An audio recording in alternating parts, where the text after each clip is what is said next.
Rasulullah bersabda, tuqatilunal yahuda, kalian akan berperang dengan orang Yahudi. Seandainya Yahudi itu sekarang tidak ada lagi, maka orang akan berkata, mana ucapan Nabi Muhammad SAW? Berarti tak betul Nabi itu. Kata dia kalian akan berperang dengan Yahudi. Buktinya Yahudi tak ada lagi. 1438 tahun setelah ucapan ini, Yahudi tetap ada, tetap eksis, tetap tegak berdiri di atas muka bumi. Orang mengatakan mereka akan punah, musnah seperti yang terjadi pada kaum-kaum yang lain. Wa ila samud akhahum salihah, kaum Samud. Wa ila adin akhahum huda, kaum Ad. Wa ila madyan akhahum syuaiba, kaum Madyan. Iram dzatil imad, kaum Iram. Banyak kaum-kaum tapi musnah sekarang. Mana kaum Iram, mana kaum Samud, mana kaum Madyan, mana kaum Fir'aun, musnah.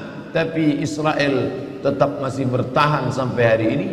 Nabi berkata, qatilunal yahuda, kamu akan berperang dengan Yahudi, hatta yakhtabiya ahadukum, sampai mereka salah satu dari pasukannya itu bersembunyi wara'al hajar, di belakang batu. Saking dahsyatnya peperangan itu nanti, sampai-sampai ada pasukan Yahudi itu yang bersembunyi di belakang batu. Lalu kemudian yaqulul hajar, batu itu pun akan berkata, apa kata batu itu berkata kepada orang Islam? Ya Abdallah, wahai hamba Allah, hadza yahudiyun warai, ini ada orang Yahudi bersembunyi di belakang aku, faqtulhu, bunuhlah dia. Mana mungkin batu berbicara? Oleh sebab itu, kalau tidak bisa memahami kitab Sahih Al-Bukhari, jangan dibaca sendiri, dilihat terjemahnya, lalu karena tidak masuk akal ditolak. Ini tidak betul ini. Masa batu berbicara, pokok kayu berbicara, seperti film karton saja. Ini tidak betul. Maka baca syarahnya. Ulama banyak mensyarah. Kalau ayat tidak paham, baca tafsir. Tafsir Tabari, Abu Ja'far Ibn Jarir At-Tabari. Tafsir Al-Quranil Azim, Abul Fida Ismail Ibn Kathir. Tafsir Al-Kabir, Mafatihul Ghaib, Fakhruddin Ar-Razi. Tapi kalau tidak paham hadis, hadis itu ada dalam Sahih Al-Bukhari, baca kitab syarah yang sudah dijelaskan oleh para ulama. Yang paling masyhur populer Fathul Bari, ditulis oleh Imam Al-Hafiz Ibn Hajar Al-Asqalani Asy-Syafi'i. Tapi Fathul Bari ada dua, satu Fathul Bari Syafi'i, satu lagi Fathul Bari Hambali yang ditulis oleh Imam Ibn Rajab Al-Hambali rahimahumullah. Ada satu lagi syarah Sahih Bukhari yang ditulis oleh Imam Al-Qastullani, yaitu Irsyadus Sari. Ada satu lagi ditulis oleh Imam Badruddin Al-Aini. Begitulah keseriusan ulama untuk mensyarah hadis-hadis. Jumlahnya bukan 100, 200, bukan 1000, 2000, 7275 hadis. Belum ada laptop, belum ada internet, belum ada alat tulis canggih seperti sekarang. Mereka menulis dengan peralatan yang sederhana, mengandalkan hafalan, kekuatan, tapi mereka disingkapkan Allah hijab kejahilan karena ketulusan hati dan jauh daripada makan haram dan syubhat. Begitulah para ulama dulu.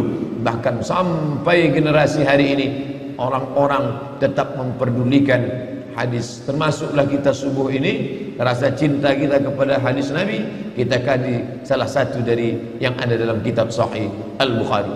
Maka kata Imam Al-Hafiz Ibn Hajar Al-Asqalani, makna bahwa batu berbicara, hadza Yahudi khalfi, ini ada orang Yahudi di belakangku. Hai Abdullah, hai orang Islam, ya Abdullah, wahai hamba Allah, hadza Yahudi khalfi, ini ada Yahudi di belakangku, faqtulu, bunuhlah dia.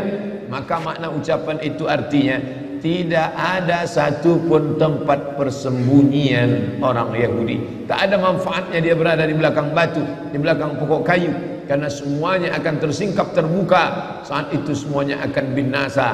Ini hadis salah satu mukjizat Nabi Muhammad sallallahu alaihi wasallam. Bahkan di Al-Azhar, ketika kita masih belajar dulu, ada satu mata kuliah khusus, yaitu Tayyarat Fikriyah.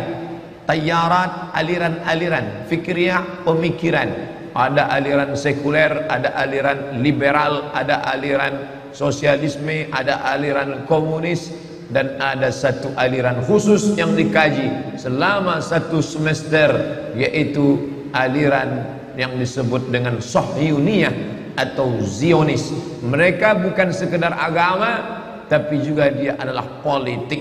Yahudi agama yang unik, dia agama dan dia juga suku. Nabi Ibrahim punya anak laki-laki bernama Ishak. Nabi Ishak punya anak laki-laki bernama Yakub. Nabi Yakub punya anak bernama Yusuf. Yusuf punya saudara kandung bernama Yahuza. Cucu cicit keturunan Yahuza inilah Yahudi yang disebutkan dalam hadis ini.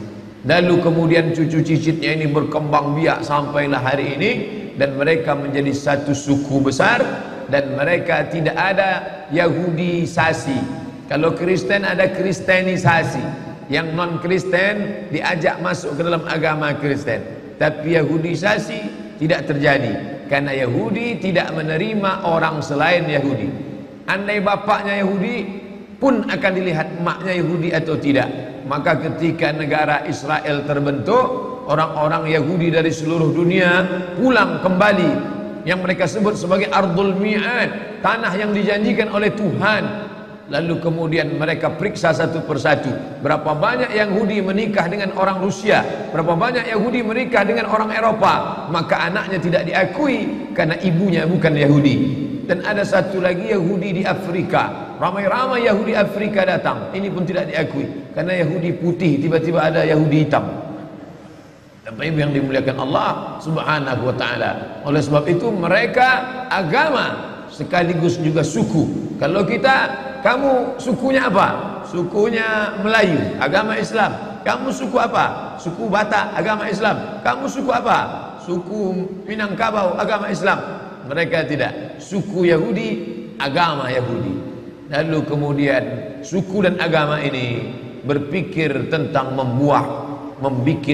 menciptakan sebuah negara. Itu berasal dari pikiran Theodor Herzl.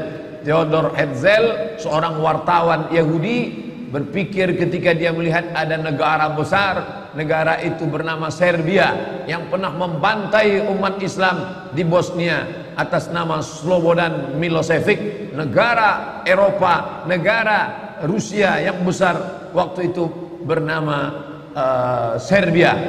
Maka Theodor Herzl berpikir, kalau Serbia punya negara, mengapa kita orang Yahudi tidak punya negara? Maka dia kumpulkan orang-orang Yahudi dari seluruh dunia, maka mereka pun berkumpul. Inilah cikal bakal Zionis yang ingin mendirikan sebuah negara. Akhirnya tahun 1946 mereka pun berhasil mendapatkan tanah Palestina. Sebelumnya utusan Theodor Herzl datang menghadap Sultan Abdul Hamid di Turki. Sultan Abdul Hamid, ini ada beribu-ribu keping uang emas, terimalah, kami ingin membeli tanah Palestina. Sultan Abdul Hamid menolak emas-emas itu. Dia katakan Palestina direbut dengan tetesan darah para syuhada. Mereka mati karena Allah Subhanahu wa ta'ala. Aku tidak akan menjual sejengkal pun tanah Palestina kepada kalian. Sakit hati mereka, sampai akhirnya Turki Utsmani ditumbangkan tahun 1924. Berakhirlah khilafah Islamiyah. Maka dengan itu muluslah perjalanan Yahudi. 1924 Turki Utsmani tumbang. 1946 umat Islam terpecah-pecah. Belanda menjajah Indonesia, Inggris menjajah Malaysia, Brunei Darussalam, Singapura, Prancis menjajah Mesir, Libya, Tunisia, Aljazair. Lalu kemudian Itali menjajah Libya. Mereka bagi-bagi negeri Islam seperti roti yang dipecah-pecah, persis seperti yang dikatakan Nabi SAW. Kalian nanti di akhir zaman akan diperebutkan, ditarik, menarik, satu menarik kepalanya seperti makanan ala qas'atiha, akalatun makanan ala qas'atiha, di atas piring yang besar. Ada yang menarik kakinya, ada yang menarik kepalanya.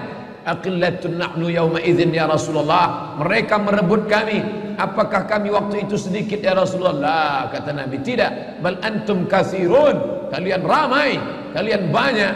Lakinnakum ghusaun ka ghusais sail, tapi kalian seperti buih di tengah lautan, dipukul ombak, dihempas gelombang. Kalian tak punya kepemimpinan karena Turki Utsmani sudah tumbang, tak lagi punya panutan. Apa yang dikatakan itu terwujud 1946, maka kebetulan Palestina dipegang oleh Inggris. Inggrislah yang memikul dosa terbesar. Bagaimana Palestina bisa jatuh ke tangan Israel, laknatullah alaihim. Lalu kemudian Palestina bulat-bulat diserahkan oleh Inggris. Ini bumi Palestina diberikannya kepada orang-orang Yahudi. Sejak 1946 seluruh Yahudi dunia, Yahudi Rusia, Yahudi Eropa, Yahudi Amerika, Yahudi yang ada di Arab, mereka kembali beramai-ramai ke tanah Palestina. Dan sekarang semua Yahudi yang sudah pulang lebih kurang 5 juta orang. Penduduk Riau 6,5 juta, Yahudi hanya 5 juta saja.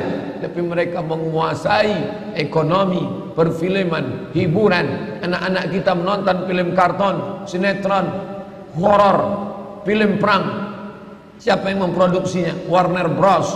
Warner Bros Yahudi. Steven Spielberg Yahudi yang mengobo-obo ekonomi umat Islam. Ketika dia lihat ini perlu dihancurkan, ini perlu diangkat, ini perlu dijempaskan, ini perlu. Siapa lagi kalau bukan George Soros? George Soros pun Yahudi. Maka semua presiden-presiden Amerika itu akan naik atas lobby-lobby Yahudi. Syekh Ali Jarisah, Syekh Dr. Ali Jarisah, dosen Universitas Madinah Islamiyah, Al-Jami'ah Al-Islamiyah bil Madinah Al-Munawwarah, Universitas Islam Madinah, tahun 70-an sudah menulis dalam bukunya bahwa pegawai-pegawai yang ada di PBB, UN, United Nation, Al-Umamul Muttahidah, itu sebagian besarnya adalah Yahudi. Oleh sebab itu ketika umat Islam yang tertindas, mereka diam seakan-akan tak terjadi apa-apa. Tapi kalau kaum minoritas lain yang tertindas, mereka menyuarakan harus merdeka, harus bebas dari penjajahan, harus dilepaskan.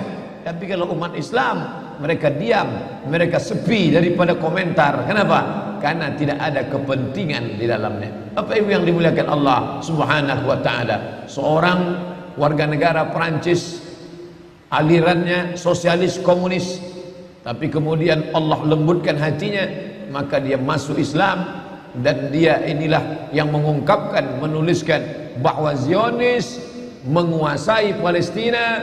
Tidak hanya Palestina, tapi dia ingin menguasai dunia atas nama yang disebut dengan kembali kepada kekerajaan Daud.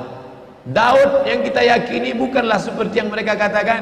Kita meyakini Nabi Daud alaihissalam sebagai orang yang soleh, sebagai orang yang pandai. Wa alanna lahul hadid, kami lunakkan besi.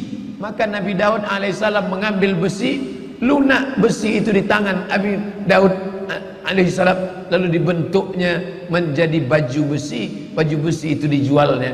Lalu hasil dari menjual baju besi itulah Nabi Daud hidup. Nabi Daud adalah orang yang zuhud, walaupun dia seorang raja di raja. Makanya kata Nabi SAW, ahabbus saum ilallah, puasa yang paling dicintai Allah saumi Daud, puasa Nabi Daud alaihissalam. Tapi mereka menggambarkan Daud sebagai raja yang perkasa. Raja Daud inilah kata mereka raja di raja mereka. Mereka menyebutnya King David.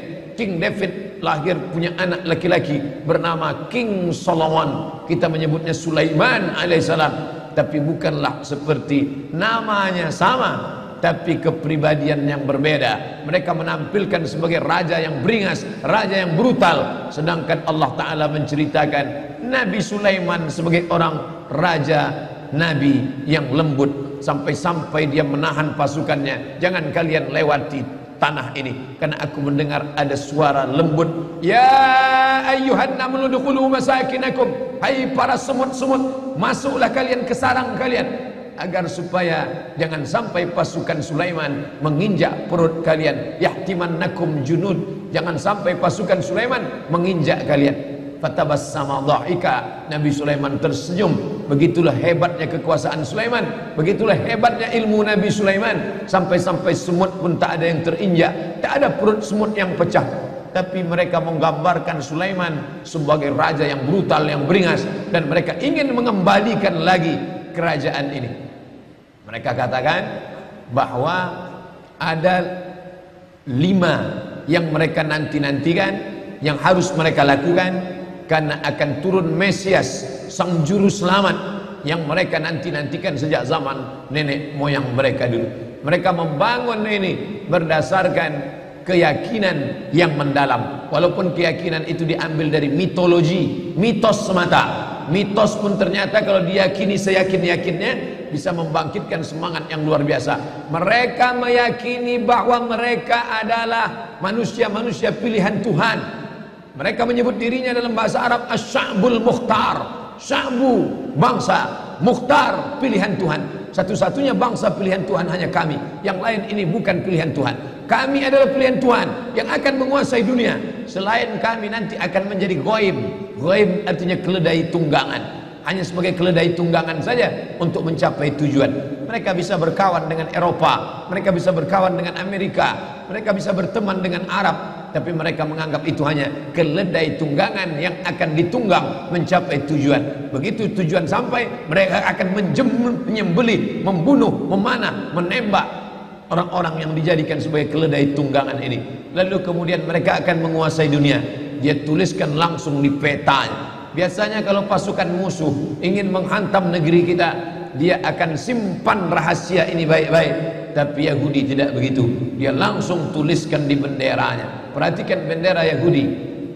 Kain berwarna putih, ada garis biru di atas, satu garis biru lurus di bawah, dengan bintang segi 6 di tengah.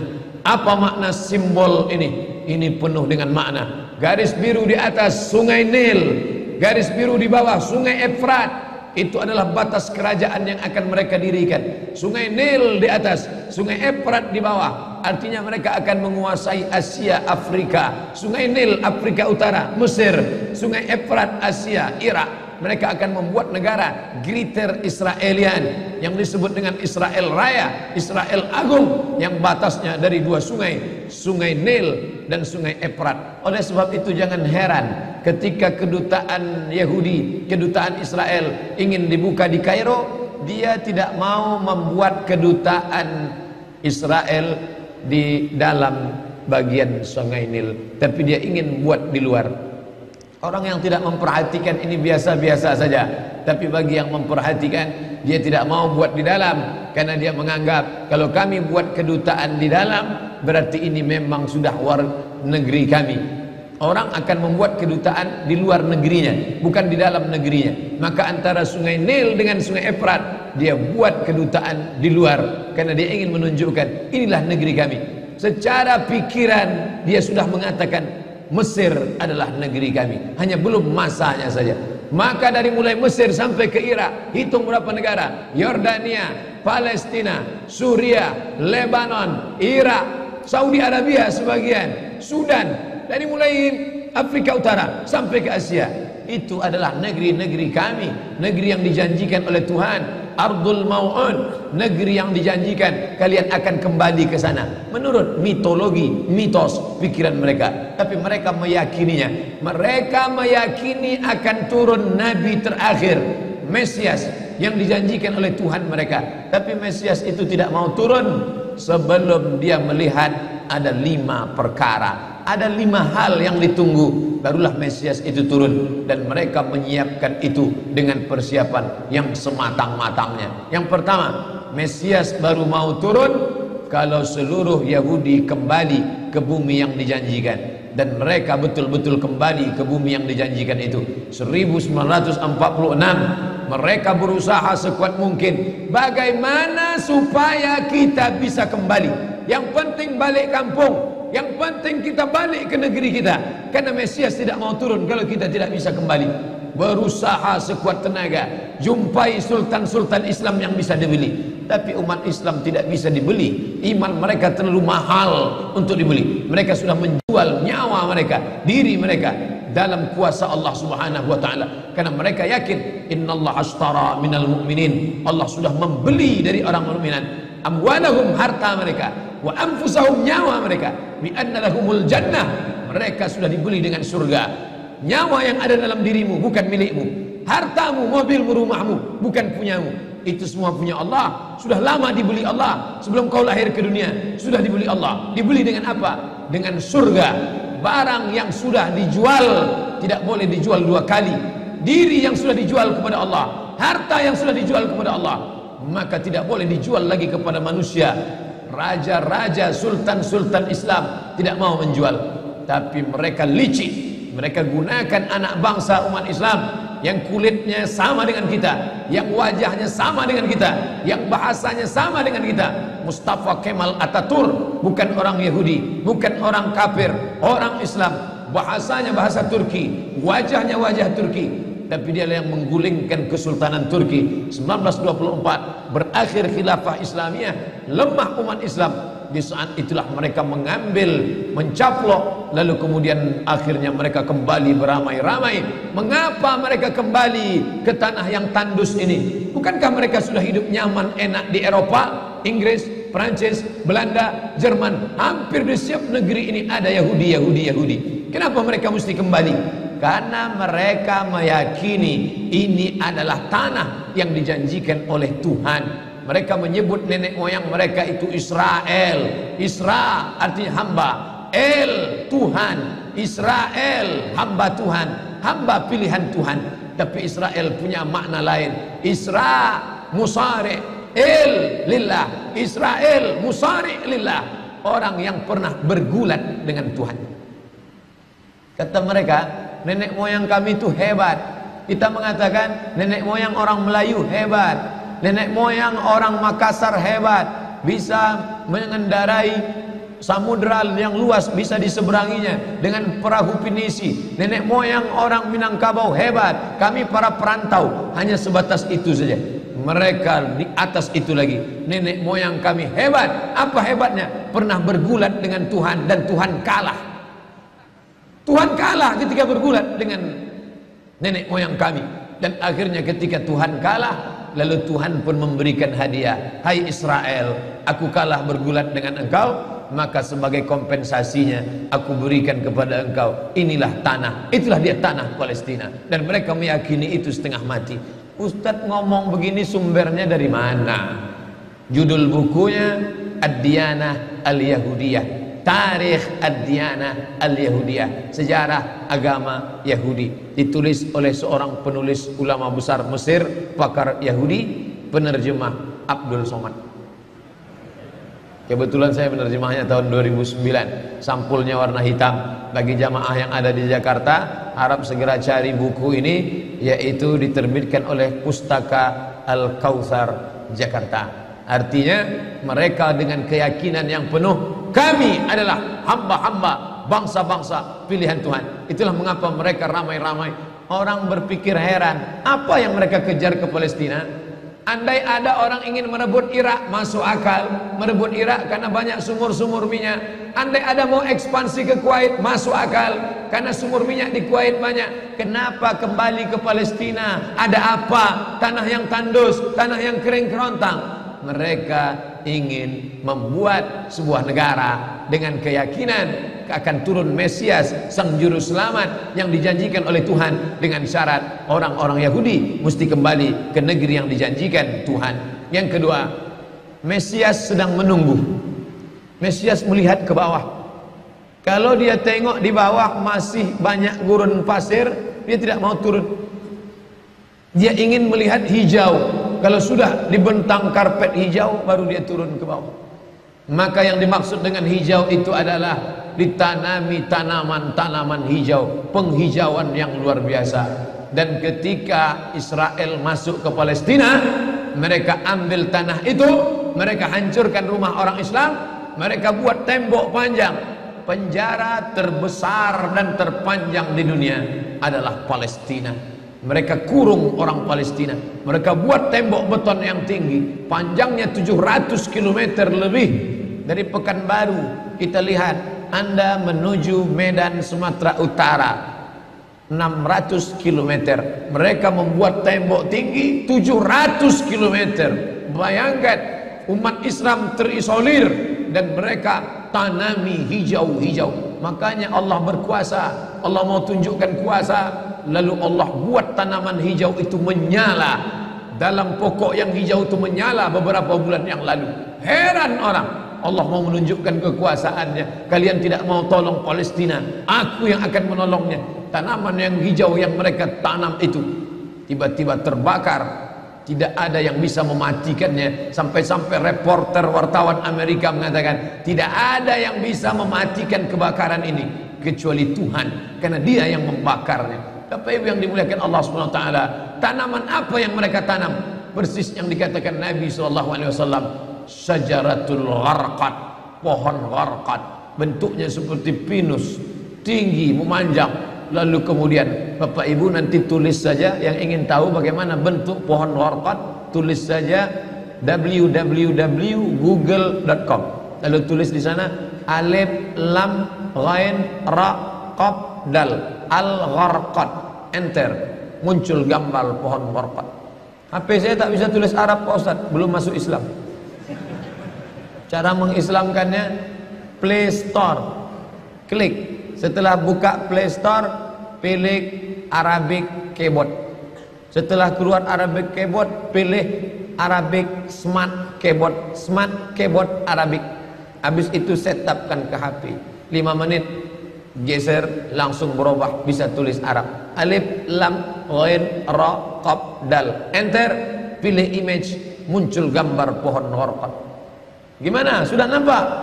Tak keluar Pak Ustaz. Loh, kenapa? Paket tak ada.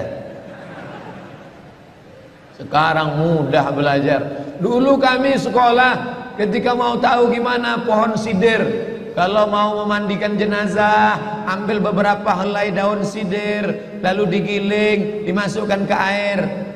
Gimana pohon sidir Ustaz? Pohon sidir, kata Ustaz. Sekarang mudah saja, tinggal tulis sin dal ra, sidir, enter. Pohon bidara kata kita, enter image, nampak, oh ini gambarnya. Teknologi canggih memudahkan kita. Pohon gharqad kata Nabi, kalau bersembunyi dia di belakang pokok kayu, pokok kayu akan berkata, ini Yahudi di belakangku, bunuhlah. Kalau bersembunyi dia di belakang batu, batu akan berkata, ini ada Yahudi, bunuhlah. Tapi kata Nabi, ada satu pohon yang tidak mau menunjukkan dia. Ini pohon mereka, kata Nabi. Apa itu? Syajaratul gharqad, pohon gharqad. Subhanallah, Masya Allah. Apa yang dikatakan Nabi dulu terwujud sekarang. Mereka tanam pohon gharqad ini sebanyak-banyaknya. Ketika saya sampai ke Rafah, Mesir, Palestina, sampai perbatasan Mesir Palestina, ada satu kota bernama Rafah. Rafah dibagi dua, Rafah Palestina, Rafah Mesir. Di tengah kota Rafah, di batas perbatasan, kawat duri panjang yang dipasang dengan voltase listrik bertegangan tinggi. Siapa saja yang menyentuhnya akan terbakar mati. Tak ada orang berani mendekat. Tapi kawat-kawat duri itu kita bisa melihat rumah-rumah saudara kita di Palestina dan nampak hijau. Lalu gaib penunjuk bertanya ke kami, coba tengok pohon yang hijau itu. Pohon apa itu? Pohon apa ya? Itulah pohon gharqad yang dikatakan Nabi SAW. Mereka tanam sebanyak-banyaknya karena mereka meyakini bahwa Mesias akan mau turun kalau sudah dia tengok hijau. Seperti kita kalau pesawat mau mendarat di airport Sultan Syarif Qasim II airport, Anda akan, ladies and gentlemen, all our passenger, para penumpang pesawat airlines, kita akan mendarat. Begitu kita melihat riau hijau, tapi hijaunya bukan pohon gharqad, pohon gotah sama pohon sawit.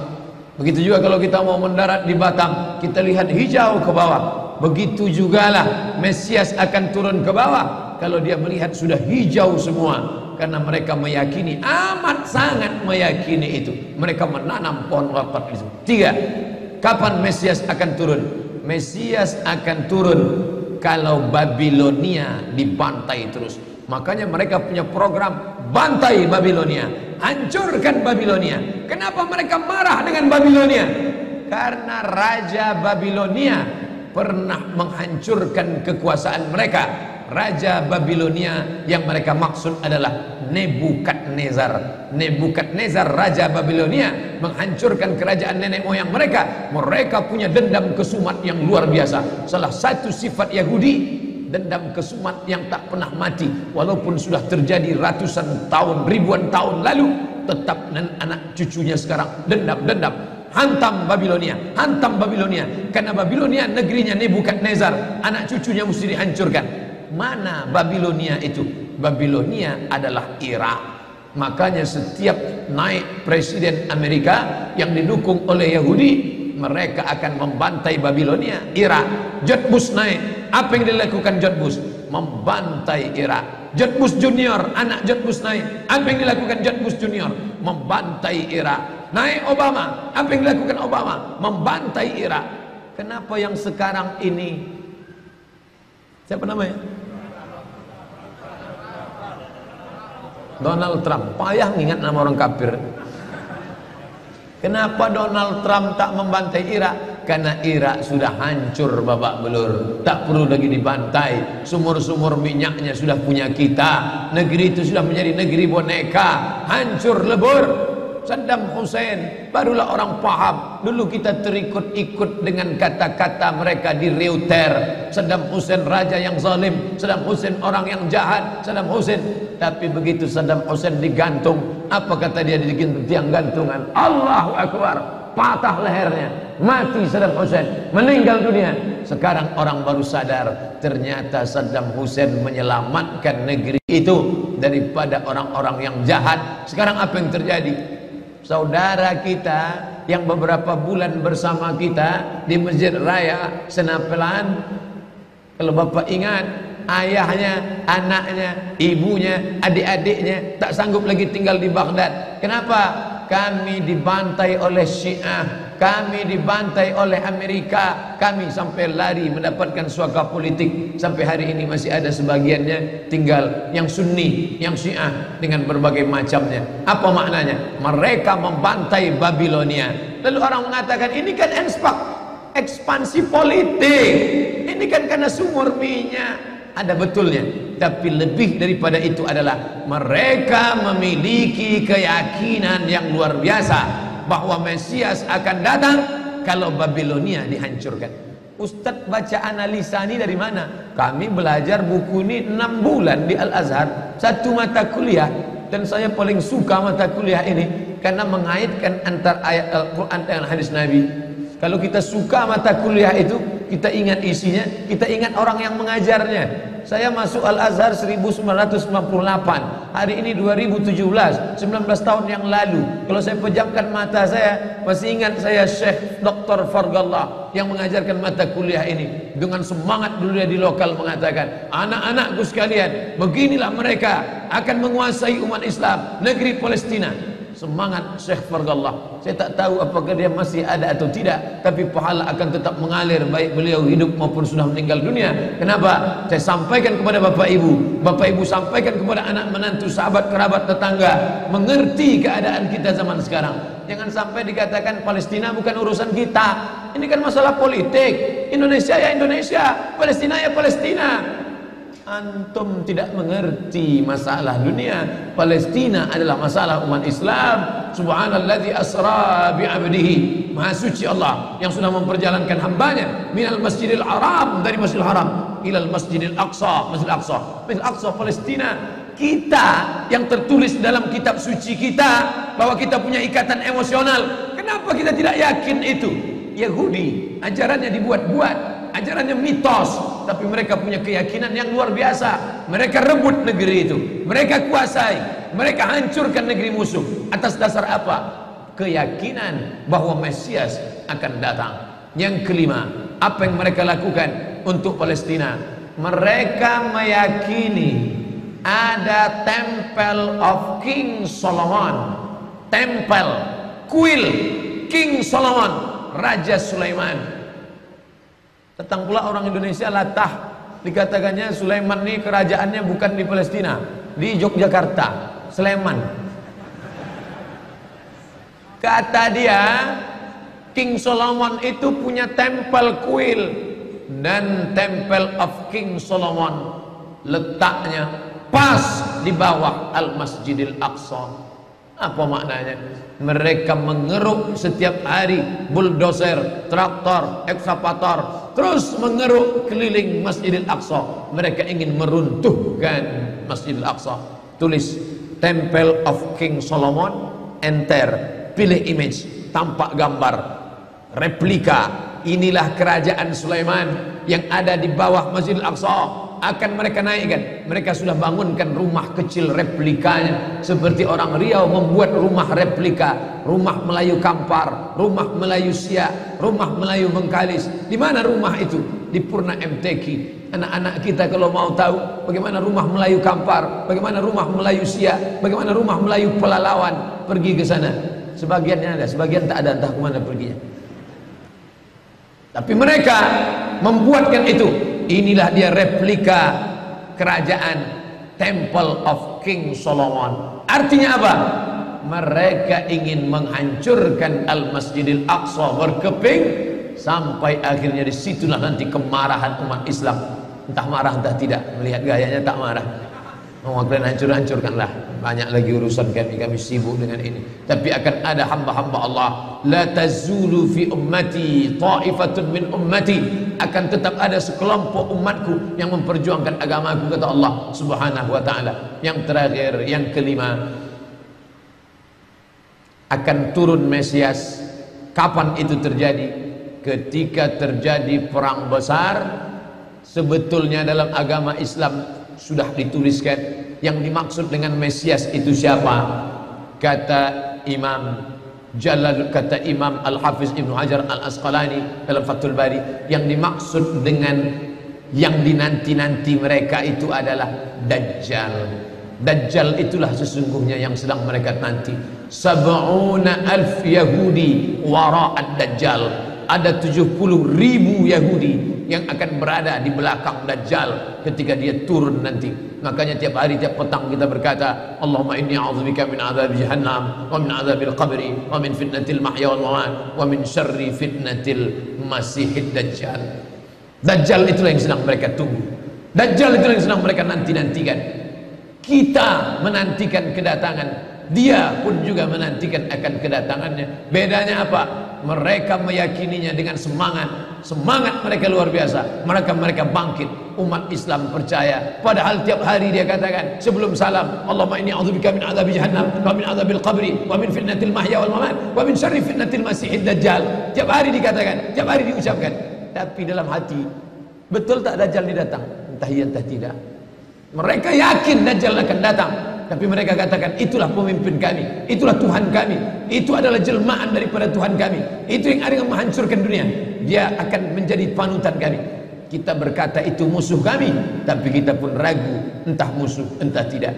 Oleh sebab itu kita minta ampun kepada Allah atas kurangnya iman kita. Subuh ini kita bangkitkan semangat kita, tapi yang datang kepada, kenapa Allah tidak menolong? Katanya Allah itu maha kuasa. Cukup dia teriakkan saja, malaikatnya satu berteriak, pecah gendang telinga orang Yahudi, mati.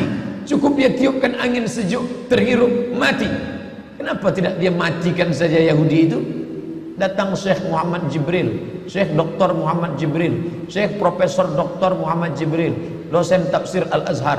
Kami undang, mahasiswa Indonesia mengundang di waktu di Mesir dulu kuliah. Lalu saya tanya, Assalamualaikum Syekh. Ya, kaum Ad binasa, kaum Samud binasa, kaum Midian binasa, kaum Iram binasa, kaum Fir'aun binasa. Kenapa Allah tidak membinasakan Israel ini? Senyum Syekh Muhammad Jibril.